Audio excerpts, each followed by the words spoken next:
It started with a word Australians use all the time, a word that usually ends conversations without drama.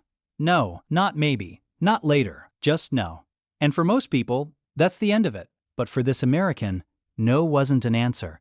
It was a challenge. Welcome back to my channel. If you're new here, please subscribe, like my video, and turn on notifications so you don't miss our next update. He'd only been in Australia for 3 days, jet-lagged, sunburnt, and still buzzing with the confidence he carried everywhere like a passport. Back home, he was used to things bending his way. Customer service managers appearing on demand, policies becoming flexible once voices got louder, rules turning into suggestions. So when he walked into that small beachfront cafe in New South Wales and asked for something that clearly wasn't on the menu, he expected the same dance. A little pushback, sure, but eventually, a yes. The barista smiled politely and said no. At first, he laughed, a short, dismissive laugh, like she was joking.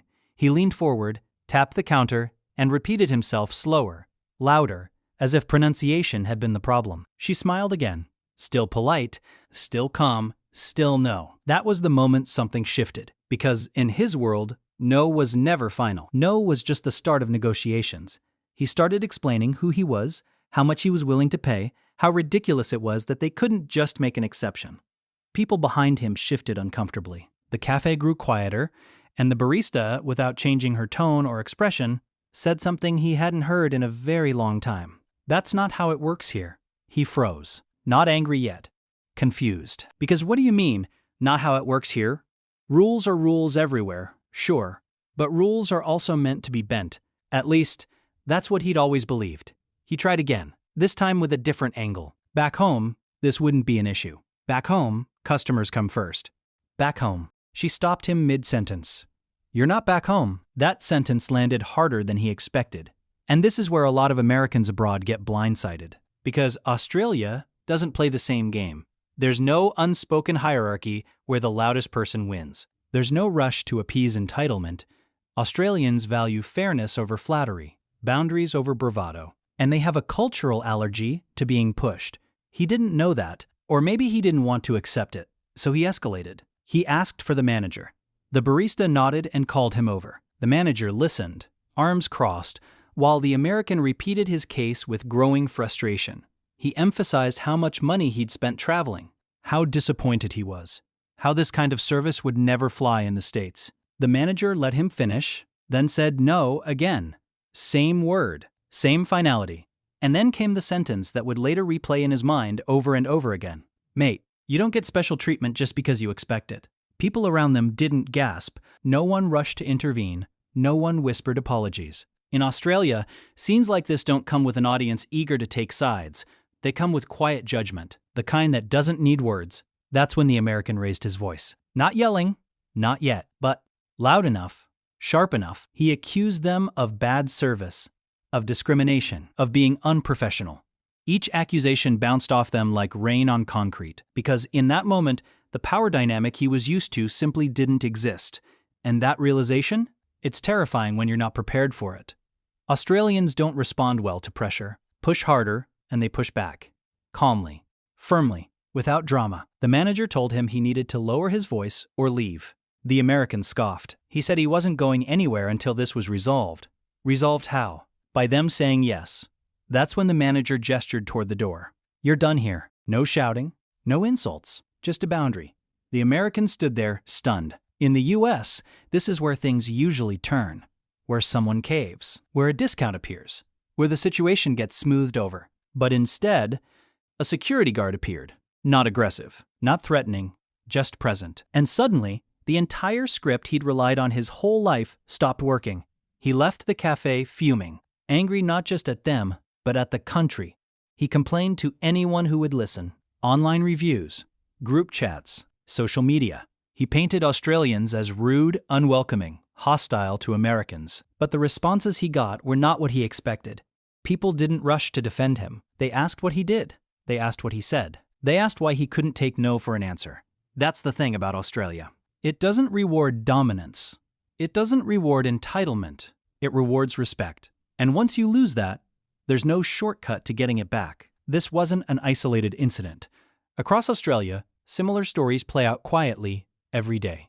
American tourists arguing with bartenders over last calls, demanding exceptions to alcohol laws, trying to haggle in places where prices are fixed, questioning rules they don't understand instead of learning them. And every time, the outcome is the same. No bends, no special treatment, no apology for enforcing boundaries. Australians don't see this as rude, they see it as honest. And that honesty can feel brutal if you're not used to it. For some Americans, it's a wake-up call. They adjust. They observe. They learn. They realize that being confident doesn't mean being confrontational. That respect travels better than volume.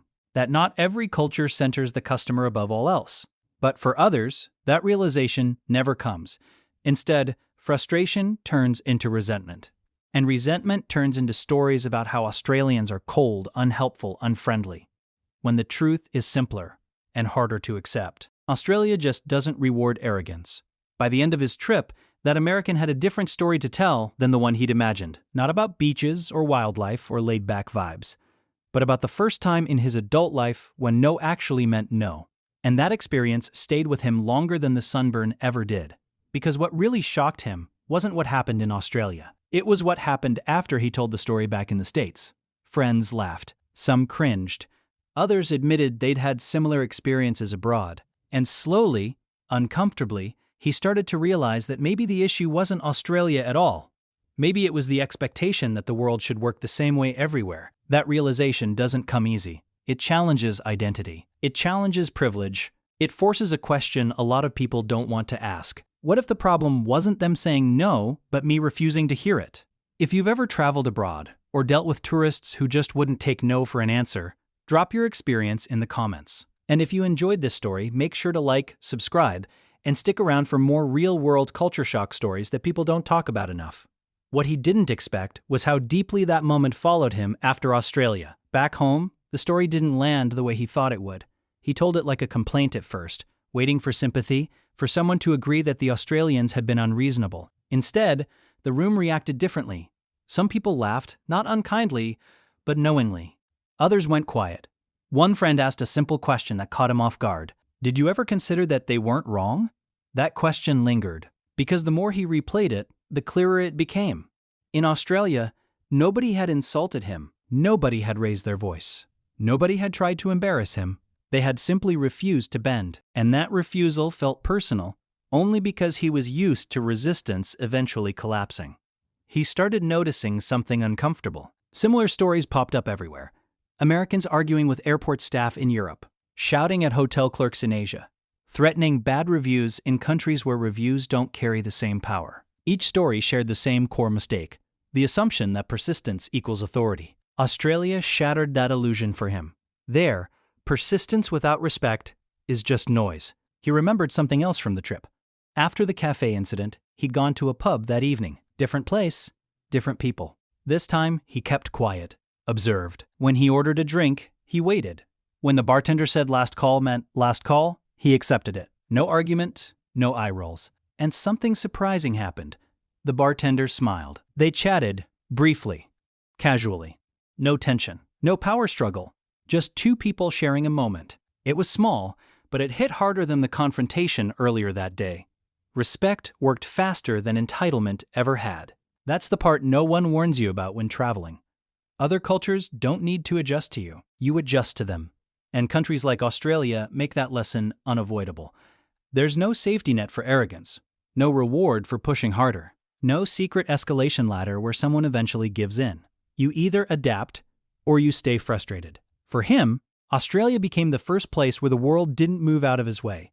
And once that realization settled in, it changed how he traveled forever. He listened more, asked instead of demanded, accepted no without seeing it as a challenge to his identity.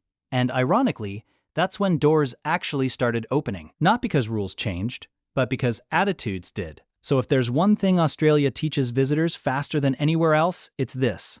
Confidence is welcome. Curiosity is respected.